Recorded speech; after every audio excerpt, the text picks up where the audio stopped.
Pues bien, bienvenidos y bienvenidas a esta sesión informativa sobre el máster online en diseño de espacios temporales y arquitectura efímera. Hoy estaremos con Pere Ortega, que es director de este máster y es arquitecto en Saeta Studi.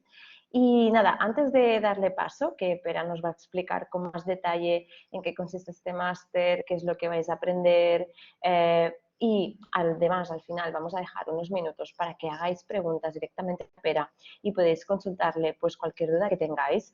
Imaginaos referente pues a vuestro perfil profesional, si creéis que puede encajar o no con vuestro máster, referente a cualquier duda que tengáis sobre el plan de estudios, sobre los proyectos, lo que deseéis. Nada, pues os invitamos a quedaros hasta el final para poder realizar todas estas preguntas. Antes de nada, deciros que os quiero explicar muy brevemente para aquellas personas que aún no conozcáis la BASAT, quiénes somos. Muy rápido. La BASAT somos una escuela online especializada en diseño, creatividad y fotografía. Muy brevemente, ¿cómo podemos describir a la BASAT? Pues en tres conceptos muy rápidos. El primero, la profesionalidad. ¿Por qué? Porque todos nuestros profesores, como Pere, por ejemplo, y todos los profesores y profesoras que le acompañan en el máster son profesionales en activo. Es decir, vais a aprender de gente que está en contacto directo con la profesión. El segundo concepto que define muy bien la BASAT es la práctica. ¿Por qué? Pues porque en la BASAT no hay exámenes. En la BASAT vais a trabajar, vais a aprender a través de proyectos prácticos, proyectos que pueden formar parte de vuestro portfolio profesional una vez finalicéis el máster. ¿Y qué mejor manera? Pues salir al mundo laboral con proyectos reales y con un portfolio creado. El tercer concepto que define muy bien la BASAT es la proximidad. ¿Por qué? Bueno, aquí os presento parte del equipo que hay detrás de la BASAT, aparte pues obviamente de las profesoras y profesores y de las alumnas y alumnos, y es este equipo humano que hay pues desde el departamento de asesoramiento y admisiones, que son las chicas que os informan si tenéis, pues cuando queréis información sobre el máster, ¿no? y os resuelven cualquier duda. Luego el departamento también de académico, que es pues aquellas personas, las coordinadoras académicas que os ayudan durante el máster, ¿no? Imaginaos pues que cuando tenéis un problema pues con algún tema técnico o tenéis un problema pues con una entrega, lo que os pase, cualquier problema que tengáis, cualquier consulta que tengáis, que sepáis que siempre vais a contar con alguien de la BASAT para que podáis acudir. Y luego, pues bueno, también hay el departamento de secretaría académica, el departamento de administración, comunicación y marketing, etcétera. Así que nada, intentamos ser lo más cercanos posible, que os sentáis que no estáis solos y solas ante este máster, que tenéis al equipo de la BASAT detrás. Y nada, deciros que la próxima convocatoria de este máster es ahora en noviembre y que nada, que quedan muy poquito para empezar, así que si estáis interesados e interesadas, disculpad.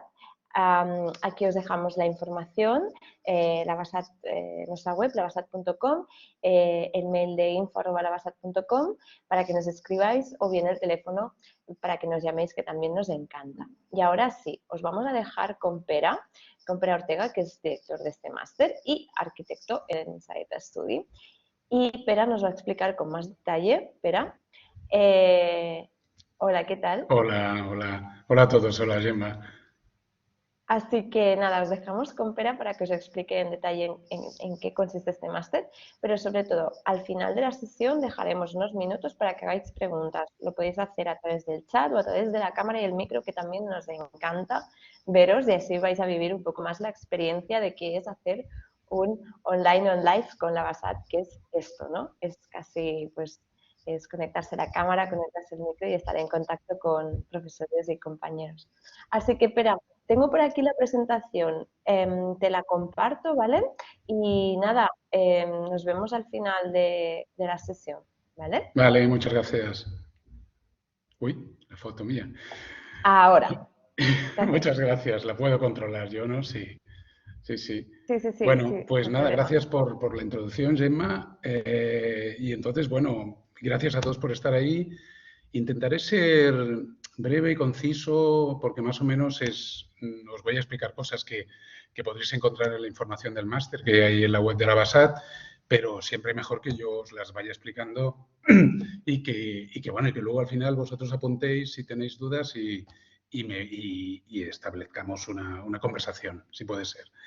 Bueno, Máster online en diseño de espacios temporales y arquitectura efímera. En realidad me hacía gracia, no lo había dicho nunca, pero un poco las clases son así.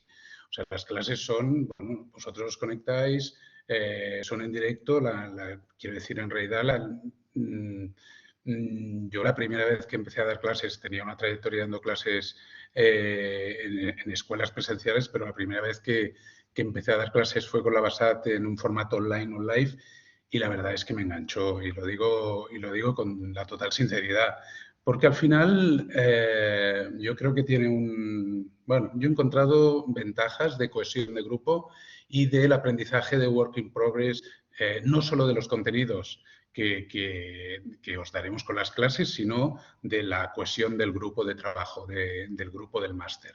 Pero bueno, no me extenderé. Paso un poquito a explicaros. Mirad, la presentación he cogido como motivo el tema de la radiografía, porque creo que hablaremos durante todo este curso hablaremos de lo mecánico. O sea, yo creo que a vosotros, que seguro que venís de perfiles creativos, que ya tenéis una cierta experiencia profesional, si queréis aprender sobre el hecho de los eventos temporales y de la arquitectura efímera, os interesará saber sobre todo cómo funciona, cómo se construye, cuáles son los huesos y los músculos que mueven lo que sería el proceso de creación y producción de una mecánica efímera. Con lo cual, por eso voy a ir cogiendo siempre imágenes relativas a radiografías, no solo corporales. Con lo cual, empezamos. Y empezamos con un cangrejo o un centollo, que también me sirve para decir que muchas veces para emprender un proceso tenemos que ir para atrás. O sea, nosotros la arquitectura efímera es básicamente un hecho temporal, con una temporalidad muy importante, con lo cual nosotros cuando pensamos en arquitectura efímera y nos encontramos con un proyecto acabado, lo que tenemos que aprender es ir hacia atrás de alguna manera y saber cómo ha sido la producción de eso. O sea, nosotros estaremos en un estadio de inauguración, pero antes de llegar a esa inauguración ha habido un recorrido temporal que tiene que estar orquestado de una manera perfecta, porque si no, todo colapsa. Es completamente diferente a la construcción de una vivienda, a la construcción de la edificación o de cualquier otra cosa arquitectónica, porque iremos desglosando y organizando hasta llegar a la conceptualización y el inicio del proyecto. Pero bueno, un poco cogía y decía eso. Las fases serían, si vamos por el orden normal, luego seguiremos el del cangrejo, es conceptualización, diseño, gestión y construcción del espacio efímero, pero el cangrejo me hace que para asimilar bien esos contenidos, nosotros de alguna manera echemos para atrás y pensamos, en el momento de la construcción se han tenido que elaborar unos documentos para que eso se pueda presupuestar, se pueda prototipar, se pueda hacer una producción, eso se ha derivado antes, se ha tenido que gestionar con una serie de equipos creativos y de equipos más físicos de trabajo, ha habido un diseño interno que se ha dialogado con un comisario o con un cliente y ha habido una conceptualización que se ha producido dentro de lo que sería nuestro espacio creativo. Pero bueno, luego también os hablaremos mucho dentro del máster de un lenguaje contemporáneo, porque no nos quedaremos con el cangrejo del grabado del siglo XVIII, sino que buscaremos un cangrejo que evidentemente no sea en blanco y negro, como sea a todo color y sea el mejor cangrejo que podemos encontrar. Y además, digo cangrejo, digo proyecto. O sea, para nosotros el lenguaje basado en el mundo que proviene directamente de una inspiración relacionada con el arte contemporáneo, con el arte de la instalación contemporánea, que es la que manipula la percepción del visitante, es un referente que estará presente en todo el desarrollo del máster. ¿Con esto qué os quiero decir? Que os enseñaremos una metodología y os enseñaremos, para algunos de vosotros será un tema muy natural, pero para otros creo que este máster también os puede aportar una apertura a un lenguaje de comunicación arquitectónica muy complejo y muy inspirador, basado en referencias que pueden venir desde, yo qué sé, desde el mundo de la música hasta el mundo de la moda, hasta evidentemente del arte contemporáneo o de cualquier disciplina creativa relacionada con la manipulación o con la producción de percepciones humanas, de alguna manera. Porque nosotros, diseñar un espacio efímero es diseñar un recorrido perceptivo del visitante, de alguna manera. ¿Por qué es una buena? Bueno, es un poco esto es el índice, porque es una buena que vamos a seguir, una buena idea de hacer este máster, los objetivos, el proceso, perfil del alumno, programa del máster, asignaturas y profesorado, proyectos del profesorado. Supongo que se me oye bien. Si alguien tiene algún problema o que me lo comunicas por el chat. Yo voy siguiendo y voy un poco rápido en estas cosas porque al final os quiero enseñar también un poco proyectos de parte del profesorado y también nuestros de Saeta para que, bueno, os hagáis una idea de lo que hacemos. ¿Por qué es una buena idea hacer este máster? A ver, la verdad es que me gustaría haber tenido esta charla solamente diciendo esto, explicando esta parte. O sea, yo creo que es un buen máster y lo creo sinceramente porque he participado en muchos másters desde el inicio. Yo cuando empecé a dar clases en un máster, haciendo la asignatura de iluminación en un máster en la UPC, la Universidad Politécnica de Arquitectura, y yo creo que es un máster interesante porque es un máster que no está desconexo, que no está desconectado, que no es una serie de presentaciones y de conferencias hechas por grandes profesionales que simplemente os enseñan las cosas que ellos han hecho. O sea, hay una base de contenido fuerte. Nos hemos preocupado de que haya una base de contenido que realmente os permita el aprendizaje de la disciplina en todas sus fases. Yo creo que la persona que realice este máster conscientemente aprenderá a realizar un evento temporal, una arquitectura efímera. Y luego, evidentemente, todo estará visibilizado y visualizado, ejemplificado con trabajos de los profesionales que son grandes profesionales dentro de sus disciplinas. Pero no serán unas conferencias donde yo solo hablaré de mí, para nada. A mí la sensación que tenía en estos másteres en que antes había participado es que llegaba, hacía mi asignatura, explicaba lo que yo hacía sobre todo y luego ponía un ejercicio y nos íbamos. No sé, esto será muy diferente. Habrá algunas asignaturas que serán modelo conferencia, pero luego habrá unas asignaturas en las que os impartiremos conocimientos y criterios sobre ese contenido, porque es muy importante el criterio profesional. Entonces, ¿por qué voy más o menos leyendo? Trabajar el diseño efímero tiene sus reglas y agentes específicos, es lo que os decía, la mecánica del espacio efímero es diversa a la del diseño arquitectónico y por eso se tiene que aprender. Un poco repito lo que ya os he explicado, el máster os ayudará a dominar todas esas fases, desde la conceptualización a la preproducción de lo que sería el proyecto. O sea, pasando por las fases de medición, por las fases de proyecto ejecutivo, de proyecto básico.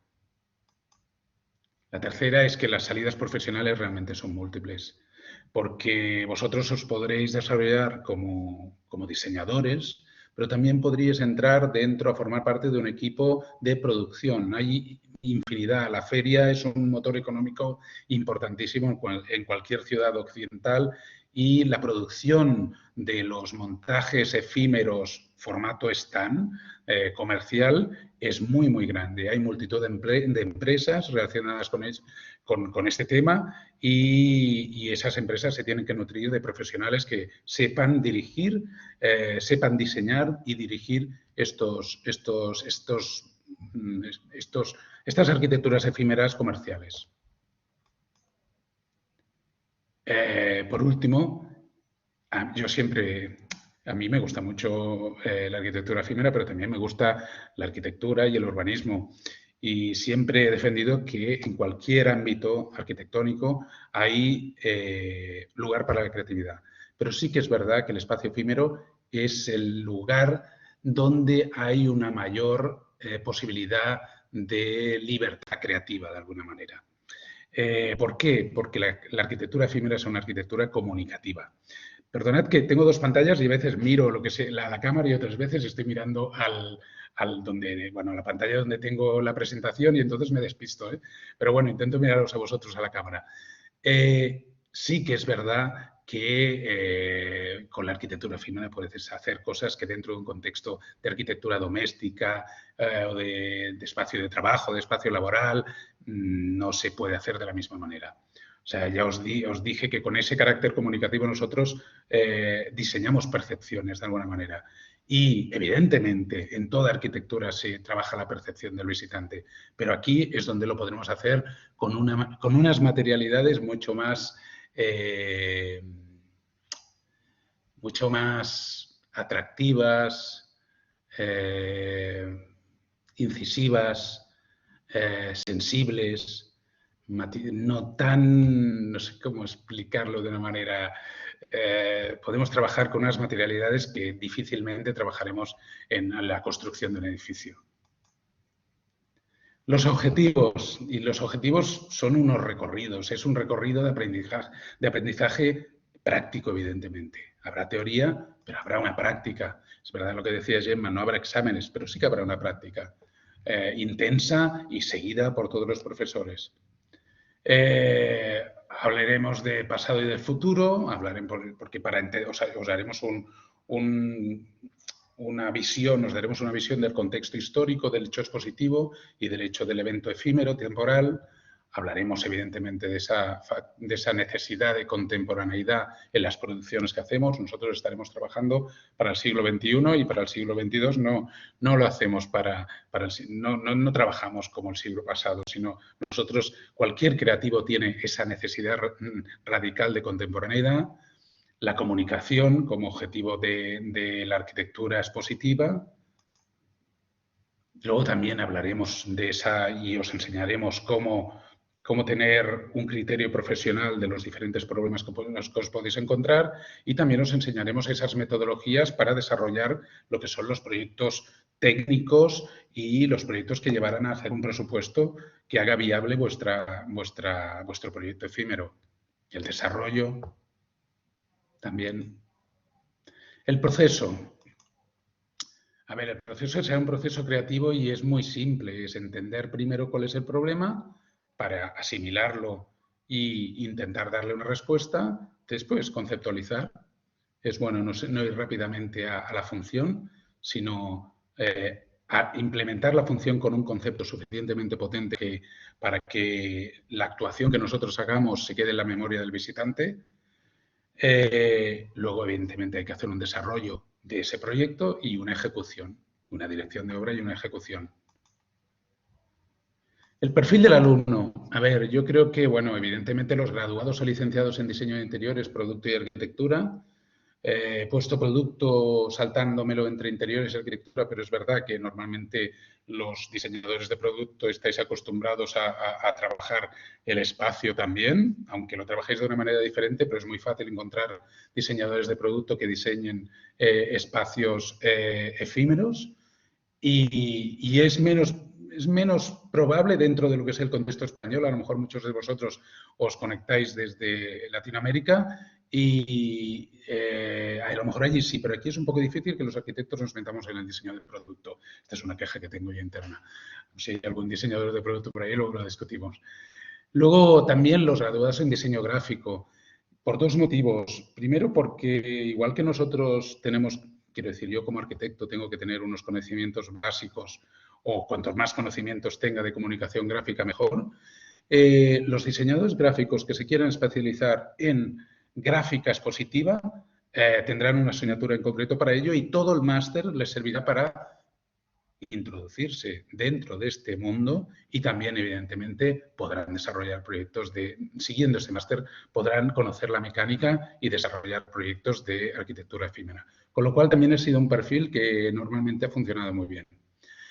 Otro perfil diferente es los que estéis pensando en dedicaros a la coordinación y a la gestión de estos eventos temporales o de estas arquitecturas efímeras que muchas veces, ya sea dentro del ámbito privado, departamentos de marketing para empresas, o dentro del ámbito cultural, como coordinadores de exposiciones o trabajando en una entidad cultural.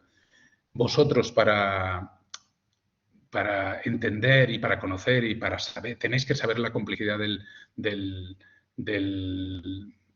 problema de diseño de un efímero y tenéis que saber también todos los interlocutores que vais a necesitar, todos los creativos, cuál es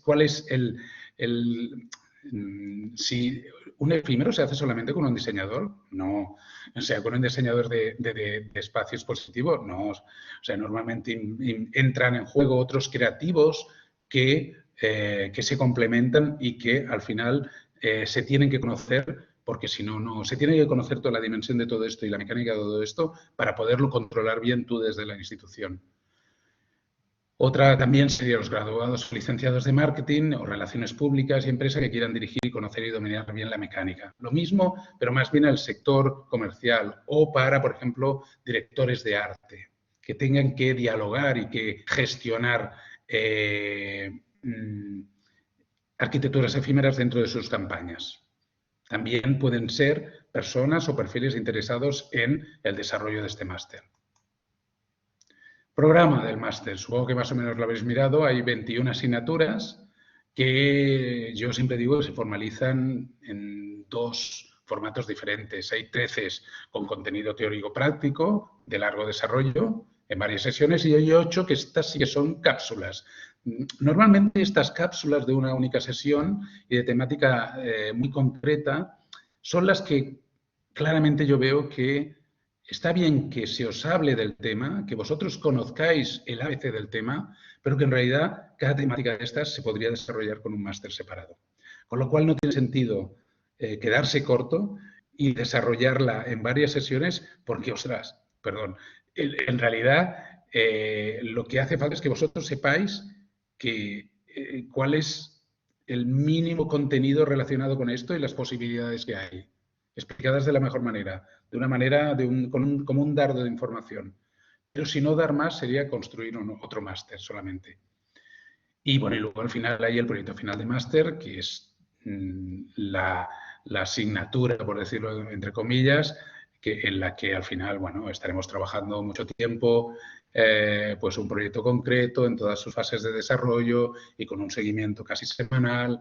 Y bueno, yo creo que será una de las partes más divertidas, será el colofón final del máster en el que vosotros tendréis que poner en práctica todos los conocimientos adquiridos.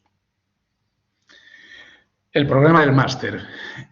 Esto me lo voy leyendo porque de memoria, se formalizan 4 módulos. Primero está el contexto cultural, histórico y contemporáneo, una base más teórica. Luego está la identidad y gestión de proyecto. Luego la parte técnica y otros equipos creativos que intervienen y luego lo desarrollo. Y el proyecto final del máster. Ahora veis las asignaturas que van.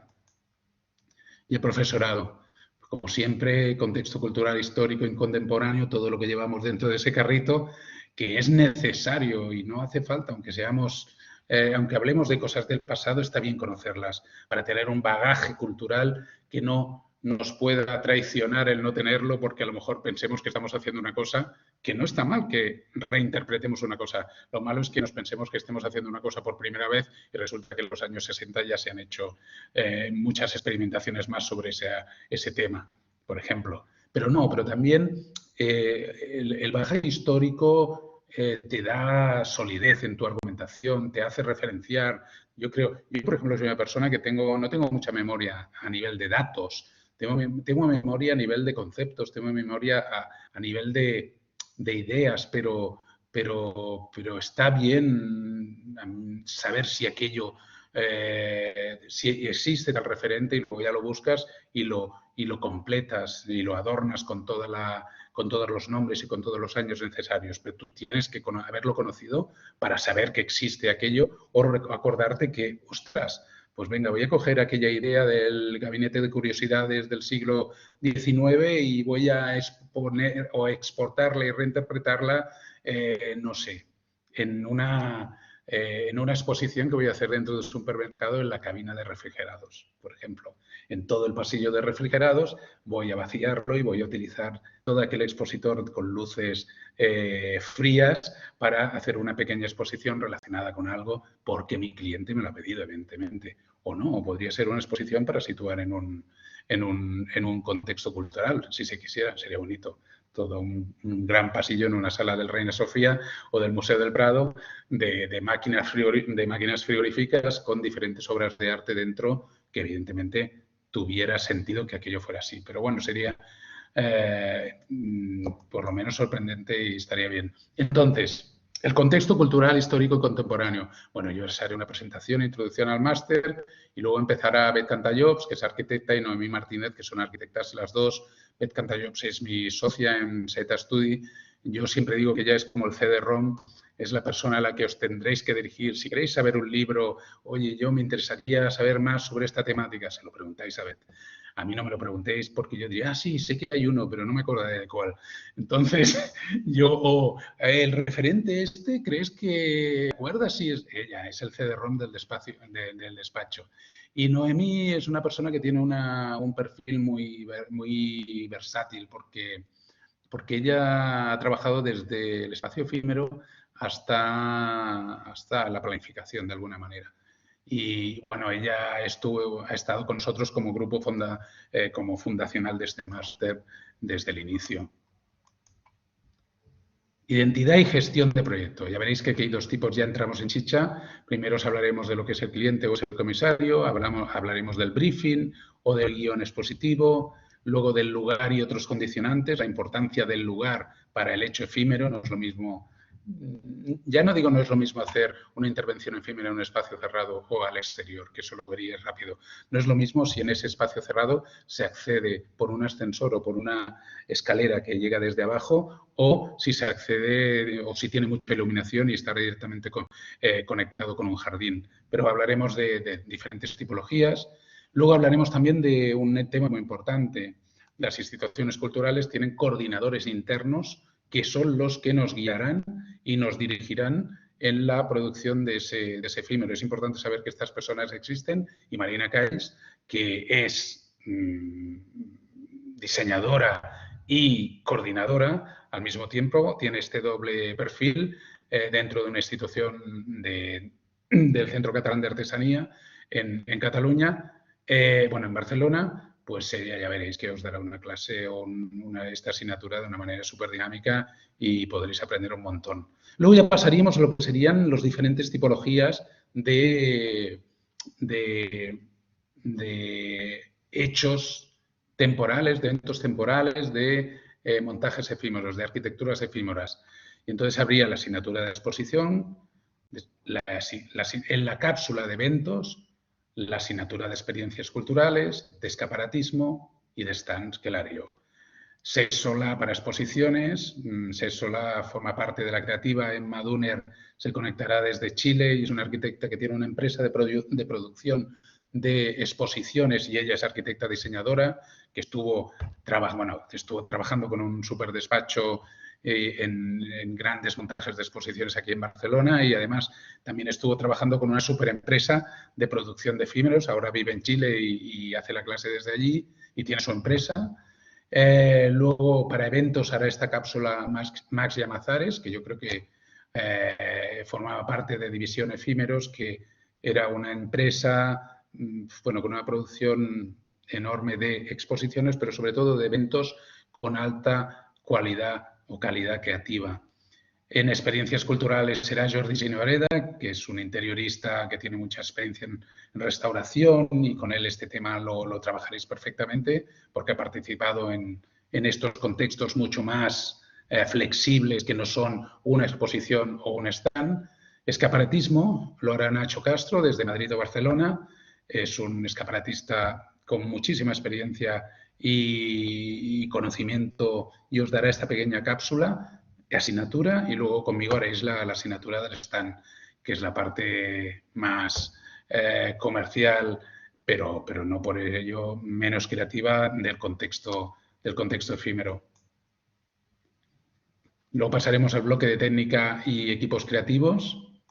Y entonces aquí aparecen más personajes. Y aquí aparecen los equipos creativos paralelos, los iluminadores, María Güell, una pieza fundamental en este máster. Ella es la directora de arte del Festival Llum Barcelona y bueno, es yo creo la gran iluminadora de Barcelona y para nosotros, bueno, no quiero decir esto porque en realidad es un honor que estén todas las personas, pero María Güell en especial. Para construcción y materiales, la asignatura está Sam Sgelia, que es una arquitecta también con gran experiencia en montaje expositivo, italiana, pero está aquí en Barcelona. Grafismos positivos, Berta y Aina, que son de la japonesa, y de verdad que yo creo que si hay algún grafista dentro del grupo vuestro y mínimamente se ha interesado por grafismo aplicado al contexto expositivo, debe de conocer a este equipo porque son fantásticas y hacen un montón de trabajo en relación, son las grandes diseñadoras gráficas en montajes expositivos. Luego volverá a Emma Duner porque tiene la empresa esta de producción y tiene un Fab Lab. O sea, su empresa es doble, producción de exposiciones y de arquitecturas efímeras, y tiene un Fab Lab en Chile, en Santiago. Y os hará esta cápsula de Fab Lab. Para hablar de multimedia vendrá Joel Moreno y hará una cápsula de multimedia, pero claro, en multimedia, por ejemplo, se podría hacer todo un máster. Con lo cual, él simplemente, pum, os lanzará, hey, existe esto, y esto tiene un horizonte infinito, de alguna manera. Luego hablaremos de temas más serios, no, todos son serios, de gestión y control de presupuestos con Eulalia Rubira. Eulalia Rubira, el perfil de Eulalia me interesa un montón porque es una artista contemporánea.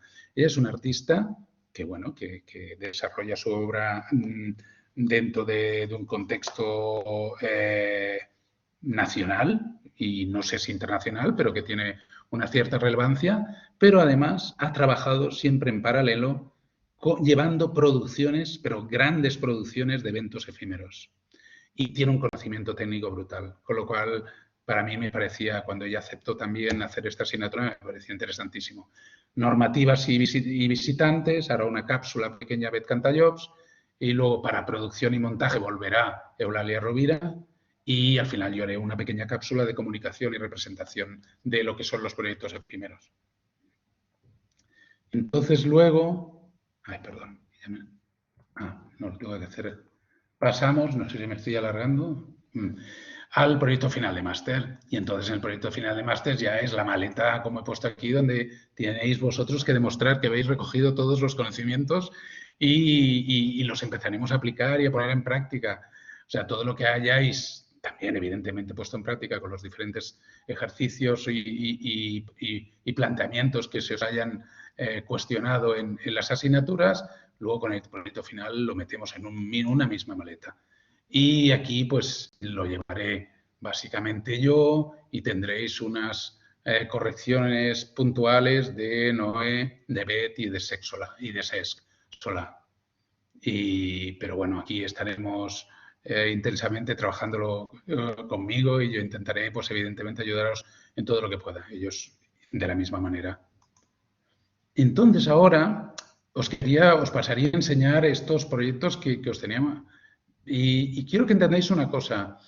Os voy a enseñar unos proyectos de algunos de los profesores que intervienen en el máster. No son los proyectos más despampanantes que ellos puedan tener, no son los más espectaculares, pero voluntariamente yo les pedí que fueran unos proyectos que demostrasen algunos conceptos que relaciono y que os voy a ir poniendo. Por eso le llamo filosofía proyectual. Los primeros proyectos son de Victoria Garriga y de Samantha Sgeglia y con ellos quería hablar de rigor, de purismo y de detalle. Para desordenar tenemos que aprender a ordenar. Para romper tenemos que ser rigurosos y detallar primero. O sea, no podemos... Nosotros os enseñaremos el rigor de hacer una exposición, el rigor de hacer un stand, la limpieza y el amor por el detalle. Y luego vosotros ya podréis romper las reglas y os animaremos a que las rompáis. No nos quedaremos solamente en esto. Pero me gustaba enseñaros este stand que es muy simple, pero muy difícil de hacer. Está todo construido, es un stand para Euroluce, que es una gran feria de iluminación, en Milán. Y entonces, pues bueno, estos son los créditos. Y era un stand que estaba, esto es la planta, una isometría de lo que sería, y son unos muros y un suelo de monomaterial, que me parece que es un material que se llama Etonit. Pero no sé si lo pone en algún sitio. Os enseña una planta, detalles constructivos, una modulación estricta, que seguro que está hecha para optimizar las dimensiones de la placa base de ese material. Es un material derivado de la madera que tiene una última capa de cemento y tiene un aspecto como de hormigón, pero en realidad es un aglomerado de madera con esta capa más resistente que te permite incluso ponerlo en exteriores. Os enseño esto, no hace falta que os fijéis. Estaréis pensando, vaya rollo, pero bueno, aprenderemos a hacer esto. Aprenderemos a ser rigurosos, a acotar, a medir, a poner la figura humana como seguro que muchos de vosotros ya lo sabéis, ¿eh? Y luego aprenderemos a eso, a trabajar con simplicidad, a pensar que a lo mejor de este stand es que tenga 4,5 metros de altura y que no nos hayamos quedado en una altura doméstica. A pensar, no sé si veis, no veis la manita esta. Yo estaba aquí señalando, ¿esta la veis? Es que, bueno, a pensar que este no zócalo, esta separación y levantar la placa para que esté separada estos 2 centímetros, tanto de la parte baja como del suelo, es una buena manera de rematar. Ese detalle, ese amor por esta gráfica. Mirad cómo conceptualizaron esta gráfica, que simplemente apoyaron estos cristales, estos espejos, en lo que sería el muro. Esto está hecho así, pero detrás de esto, evidentemente, no tiene que haber el peligro de que alguien choque y esto se caiga. Tiene que haber una tecnología que esto que parece aparentemente simplemente apoyado debe estar completamente conectado para que eso no pueda caer. Pero bueno, un espacio simple donde lo que de alguna manera... Y trabajar, de alguna manera destaca son las lámparas. Y trabajar la gráfica expositiva es trabajar esto. Saber cómo colocarla, las tipografías, el tamaño, cómo incidir, cuándo tienen que aparecer gráficos, cuándo no. Pero bueno, a mí me pareció un buen ejemplo de simplicidad, de purismo y de rigor. Sigo con otro proyecto de ellas y aquí hablaría de la función, de la construcción y del hecho contemporáneo. Estamos dentro de otro contexto, es una exposición y hay unas vitrinas, una gran imagen y unas vitrinas de mesa tipo cofre, de alguna manera, porque el contenido se ve dentro, ya os explicaremos yo en un momento dado con las diferencias de vitrinas. Y luego hay una gran vitrina longitudinal diseñada donde se presentan unos grabados que parece la tauromaquia de Goya, yo creo que es. ¡Ay! De Picasso. Perdón. Esto debe ser el Museo Picasso. No sé si lo es o parecen grabados. Entonces, bueno, pues también os enseñaremos e intentaremos que vosotros acabáis desarrollando un detalle arquitectónico que pueda ser medido y que pueda ser valorado, porque es imprescindible. Ahora os quiero enseñar una instalación también muy simple de María Güell. Aquí hablaríamos del concepto de la escala, de la reflexión, del pensar antes de hacer y de lo bueno e importante que es ajustar la escala de la intervención. Ella os enseñaré, no sé si alguno de vosotros sois de Barcelona, conocéis el Mercado del Borne, es un espacio que quedó vacío porque se encontraron unas ruinas y entonces, bueno, se adecuó, era el antiguo mercado de abastos de Barcelona y entonces ahora está, bueno, vacío con una actividad cultural básicamente. Pues a María le encargaron hacer una iluminación navideña y ella lo que decidió es poner en valor, jugar con un icono tan simple como la bola de Navidad, pero a una escala mucho mayor, en unas esferas yo creo que eran de 2 metros de diámetro, y luego trabajó con iluminar la parte de arriba de la cúpula del cimborrio del centro, no sé si se llama así, pero creo que sí, y colocarlas, bueno, iba variando las posiciones, colocar estas esferas reflectantes de espejo que lo que hacían era repetían la arquitectura, el reflejo de la arquitectura y el reflejo de las ruinas. Con lo cual ponía en valor el lugar y luego tenía una escala, tenía una dimensión que evidentemente estaba una dimensión que estaba completamente conectada y dialogaba con la escala del espacio vacío que contenía ese edificio. Porque es muy difícil. O sea, a veces cuando te equivocas en la escala, muchas veces creo que proyectos son erróneos o exitosos en función de si esa aplicación de ese pattern o de esa dimensión está bien acertada. Pero bueno, no deja de ser un proyecto de un purismo ejemplar. Solar, la creativa, otra manera de actuar. Y aquí hablaríamos de creatividad, de forma y de planteamiento. Es una exposición, ya os digo, que se hizo para simplemente que tenían que comunicar en esta exposición durante un día o un fin de semana. Pues bueno, la cantidad de gases tóxicos que había en el aire de las ciudades o de la ciudad de Barcelona. Y entonces, cómo eso podía afectar a la salud humana. Y bueno, estaban en una calle del Ensanche y entonces ellos hicieron primero una actuación en el pavimento con un tipo de tinta especial que con la primera lluvia se borraba y entonces iban explicando pues pros y contras. O sea, el contenido escrito estaba todo en el pavimento de la calle, sobre el asfalto. Y entonces, bueno, pues todo esto se hizo con un spray, con un tipo de tinta que luego a la primera lluvia se borraba, con lo cual no quedaba marcado, con unas plantillas, iban lanzando los mensajes informadores sobre los diferentes gases nocivos que podían haber en el aire de una ciudad contaminada. Y luego inventaron estas estructuras que eran una equivalencia de metros cúbicos, que era lo que una persona representa que respiraba, lo que consumía, el volumen de aire que consumía al día, creo yo. No me acuerdo porque yo no hice este proyecto, me lo explicó Cesc, pero me pareció muy bien. Y bueno, pensad pues lo que puede ser. Esto en realidad es una instalación, un evento temporal, es una exposición, está comunicando algo y bueno, y ocupa de una manera muy inteligente, creativa, fresca y sobre todo ágil, el espacio cambia perfectamente la percepción de ese espacio durante el fin de semana. Ahora yo os iba a enseñar pues, proyectos nuestros ya de Saeta y bueno, os enseño, no sé cuántas imágenes hay, pero iré un poco rápido porque yo en realidad no quiero explicaros estos proyectos, sino simplemente os digo, mirad, esto era un showroom, esto era una exposición de roca en Marsella.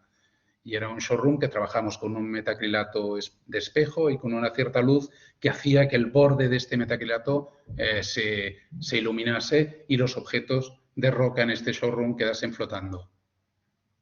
Esto es una exposición, es de las exposiciones de las que me siento más orgulloso en el CSCB, donde trabajamos solamente con luz.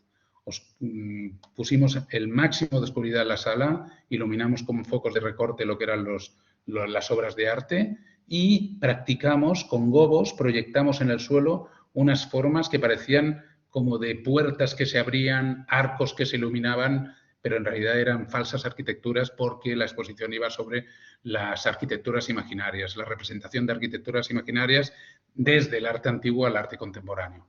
Para acabar de detallar, había un problema, como todo era tan oscuro, en la cartela donde estaba la información era una cartela que estaba iluminada con luz negra y la tinta era blanca. Me da miedo explicar demasiado. Un momento, no sé si he saltado dos, no. Bueno, esta era una pequeña instalación temporal para la inauguración de una tienda de Lladró en el centro de Barcelona y trabajamos su logo con neón y con estos colores pastel que a nosotros nos llevaban las figuras de Lladró. Esto es una actuación para una presentación de la camiseta del Barça, o una camiseta del Barça en una tienda de prêt-à-porter de lujo muy importante de Paseo de Gracia, que es Santa Eulalia. Y entonces aquí trabajábamos con unos estilistas que hacían esto y nosotros hicimos este fondo de diferentes moquetas retroiluminado. Era una pequeña instalación, pero bueno, la verdad es que fue un trabajo interesante. Esto es una exposición en el Museo Picasso y aquí se trataba de conectar de alguna manera espacialmente lo que eran los grabados originales de Picasso con los libros donde estaban publicados esos grabados que estaban en vitrina. Esto es otra instalación de fachada de Navidad temporal para Santa Eulalia, para esta tienda, donde quisimos trabajar con el icono de la persiana de llibrets, que se llama no sé, de llibrets, es que no creo que sea de libritos, porque yo si hablo de libritos pienso en los libritos de lomo, en los que se comen, pero las persianas enrollables. Y entonces las pintamos de dorado y blanco y luego las iluminamos. Esto es un stand para Barcelona Meeting Point, para la Lletana, y aquí creamos todo un muro de flipbooks que se cogían y tenían una historia y la persona llegaba y se podía llevar uno, y desde atrás, desde este muro calado, habían unos ventiladores que te daban un poco de aire, porque esto era a finales de septiembre y aún hacía calor en Barcelona. Y trabajamos. Esto es otra exposición pero era una exposición de un trabajo, de un concurso de estudiantes donde trabajábamos con este logo que nos inventamos, trabajábamos con los grafistas y lo convertíamos en neón aquí, pero muy sencilla.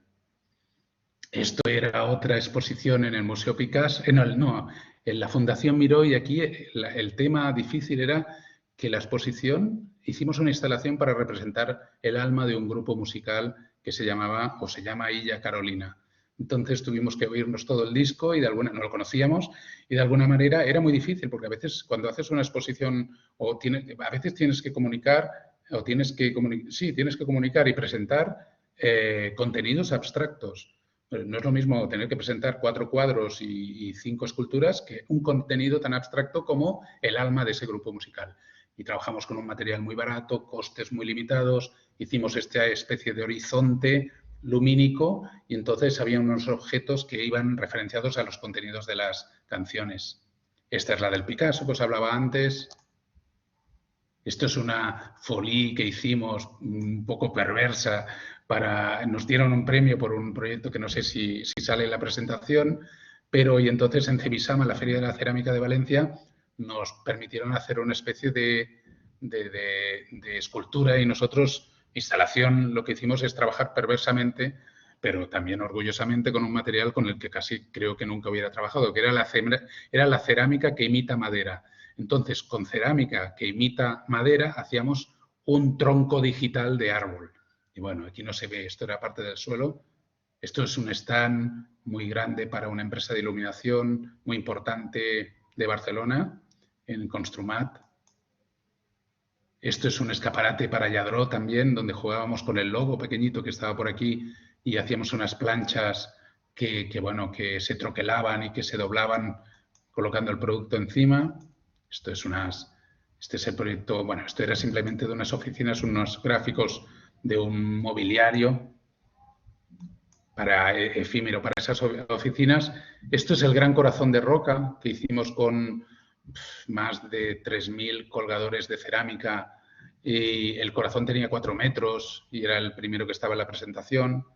Un stand de la Aitana hecho todo con neón y con luz, donde queríamos comunicar que las calidades de una vivienda no convencional. Este es una ciudad que hicimos para un Casa Decor en Madrid con producto de roca. Nos inventamos crear una gran maqueta con todo el material blanco que encontramos dentro de lo que serían los almacenes de roca y creamos esta gran maqueta de esa ciudad, del downtown, con rascacielos que eran patas de lavabos. Veis que hay separadores de urinario por allí, plazas de toros que eran, o estadios que eran lavabos y y todo era 10×10. Esto es otra aplicación del corazón en el Roca Gallery de Lisboa, con un troquelado de metacrilato y ese corazón. Y creo que ya llego al final.